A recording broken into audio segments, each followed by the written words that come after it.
दिल्ली के पुराने इलाके चांदनी चौक की एक संकरी सी गली थी। सुबह होते ही वहां चहल पहल शुरू हो जाती। कहीं चूड़ियों की खनक, कहीं कपड़ों की दुकानों की आवाज, और सबसे अलग पहचान थी छोले कुलचे की खुशबू। उसी गली के मोड़ पर एक छोटी सी रेहड़ी लगाता था रघुवीर। उम्र लगभग 40 साल, सांवला चेहरा, आंखों में अजीब सी सच्चाई और माथे पर मेहनत की लकीरें। लोग उसे प्यार से कहते थे ईमानदार छोले कुलचे वाला। बचपन की जड़ें। रघुवीर का बचपन आसान नहीं था। उसका पिता भी छोले कुलचे बेचते थे, लेकिन बहुत जल्दी इस दुनिया से चले गए। तब रघुवीर सिर्फ 10 साल का था। माँ ने घर चलाने के लिए दूसरों के घर बर्तन मांजे और रघुवीर ने पढ़ाई के साथ साथ पिता की रेहड़ी संभाल ली। माँ हमेशा कहती थी, बेटा भूखे रह लेना पर बेईमानी मत करना, भगवान देर करता है अंधेर नहीं। यही बातें रघुवीर के जीवन का मंत्र बन गई। ईमानदारी की पहचान। रघुवीर के छोले हमेशा ताजे होते, न ज्यादा पानी न मिलावट, कुलचे नरम, घी की खुशबू से भरे। वह कभी कम तौल नहीं देता था। अगर गलती से किसी को ज्यादा दे देता तो मुस्कुराकर कहता, आज ऊपर वाले की तरफ से। एक दिन एक ग्राहक ने ज्यादा पैसे दे दिए। रघुवीर ने आवाज लगाई, भैया आपके 20 रुपए ज्यादा हैं। वह आदमी हैरान रह गया, बोला, आजकल तो लोग मौका ढूंढते हैं। रघुवीर मुस्कुरा दिया, मौका नहीं, सुकून चाहिए साहब। धीरे धीरे उसकी ईमानदारी की चर्चा पूरे इलाके में फैल गई। मुश्किल समय। लेकिन जिंदगी हमेशा सीधी नहीं चलती। एक साल बारिश बहुत कम हुई, छोले महंगे हो गए, गैस के दाम बढ़ गए। पास ही एक नया ठेला लगा, चमक दमक वाला। वहां छोले सस्ते थे, लेकिन स्वाद में कुछ अजीब। लोग उधर जाने लगे। माँ ने कहा, बेटा थोड़ा पानी मिला दिया कर, मुनाफा बढ़ेगा। रघुवीर ने सिर हिला दिया, नहीं मां, ये हाथ बेईमानी के लिए नहीं उठेंगे।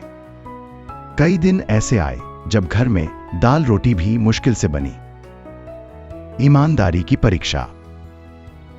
एक दिन एक बड़े होटल का मैनेजर आया, बोला, हमें रोज 100 प्लेट चाहिए, बस थोड़ा सस्ता करना होगा और क्वालिटी में थोड़ा एडजस्ट।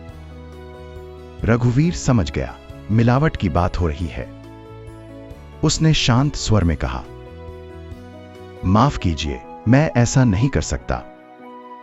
मैनेजर हंस पड़ा, ऐसे ही रहोगे तो कभी आगे नहीं बढ़ोगे।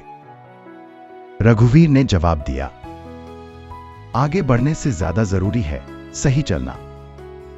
किस्मत का मोड़। एक दिन एक बूढ़े बाबा रोज की तरह आए। हमेशा आधी प्लेट खाते, पूरे पैसे देते। उस दिन बाबा बोले, बेटा आज तू मेरे साथ बैठकर खा। रघुवीर झिझका पर बैठ गया।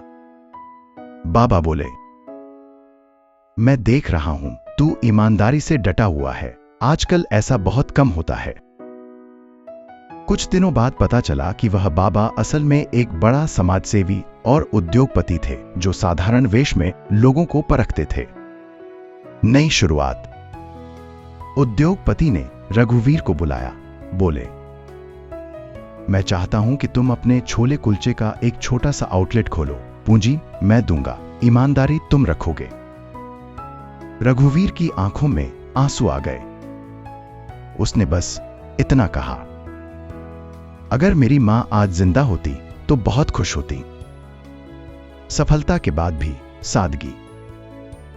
आज रघुवीर के छोले कुलचे के 3 आउटलेट हैं। बोर्ड पर लिखा है, ईमानदारी का स्वाद। लेकिन वह आज भी सुबह खुद चूल्हे पर छोले चढ़ाता है। आज भी किसी गरीब बच्चे को मुफ्त खाना देता है। आज भी ज्यादा पैसे लौटाता है। कहानी की सीख। रघुवीर कहता है, धंधा बड़ा या छोटा नहीं होता, ईमानदारी बड़ी होनी चाहिए। और सच में उसकी छोले कुलचे की दुकान सिर्फ पेट नहीं भरती, दिल भी भर देती है।